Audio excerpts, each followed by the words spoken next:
bon début du mois de juillet. Tika mois de juillet, oyo, et la bénédiction pour nayo. D'abord, Seigneur, koyeba que non, mois de juillet, ils allaient diriger na Archange Vérichiel. Archange Vérichiel, mutaza général, yaba ange, nyonso 70 oyo ba ko gérer mois oyo ya juillet. 72 ans, Joanna Bajiraka journée moko 20 minutes. Chaque ange servant a na propriété na tope azana eloko yo asalaka par rapport à Nzambe na mutu. Voilà. Moi alors ya juillet ezana démon na ngope général oyo babengi ye na kombo ya Belzébuth.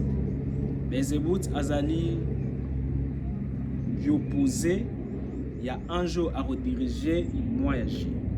Belzébuth azali moko ya ba hiérarchie démon oyo ya dirigeaka 6666 légions. Chaque légion est en a plus de 666 démons. Alors, juillet ezali moi moko ya bénédiction. Eza moi moko ya prospérité. Eza moi moko ya réalisation ya basoué. Ezali moyo soki mutaza concentré spirituellement, ceux qui a maximisé ma porte, topé ba opportunité nae, à koko zwa eloko azana au besoin. Mais le monde physique ils a dirigé na ba entité invisible. Moi ils a dirigé na butu. Dans ces cas, ils ont na ba prière on a routine de la bateau yo bazana groupe na WhatsApp déchirement des mystères. Ils ont la prière moko yeko juste 3 jours. Prière wana ils ont un objectif ya commettre ba chance sur na côté na yo. Parce que ils ont moi ya bénédiction. Historiquement parlant, mois ya juillet dans les calendriers romains parce que kalanano calendrier zaki na 10 mois. Mois ya juillet zaki considéré le corps la 5e mois. Hormis ça, juillet ils allaient qui sélectionné comme Komboana, ils allaient qui na honneur ya Jules César, empereur ya Rome. Mais juillet aussi, ils ont sous protection ya énergie ya planète Sotobengi, planète Jupiter.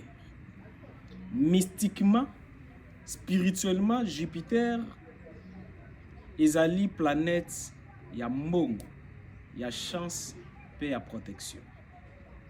Penazo ordonné na mbongo ezala esclave na yo durant mois oyo. Tika banguna na yo oyo bazo bundiso. Basala ba erreur.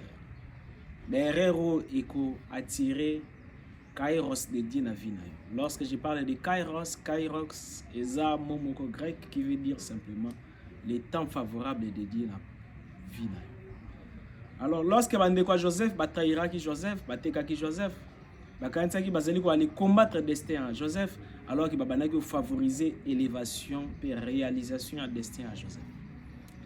Ndeko nanga donc na kolobano eloko moko. Jésus na kwazaki na posa mai. Asengi basoda mai. Basoda bapimeli mai. Bapesi mai masanga bololo vinaigre. Asengaki ka mai. Asengaki eloko liate, asengaki ba libéré. Jésus azangaki mai. Mais tango batoboli mo panzi bachubi likonga na panzi na ye, la Bible dit mai na makile bimi na kati na ye. Elingi koloba nini? Eloko yo ozoluka. Eloko yo zangi. Eloko yo bazonyokola yo ponango. Eza na kati na yo. Zala juste concentré. Na obetela bino lisolo moko ya mbinzo.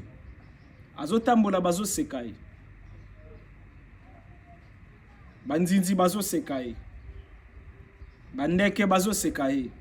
Ba insectes na ba volaille nyoso bazo sekai. Mbinzo amitali abi oui baza na raison ko sekanga. Mais solution nanga eza batute, solution nanga eza nga moko. Solpe nga moko wana nzamba za na kati nanga. Abi nzamba koki ko changer nyoso. Mbinzo abatami na kati ya fleur. Ami kangi.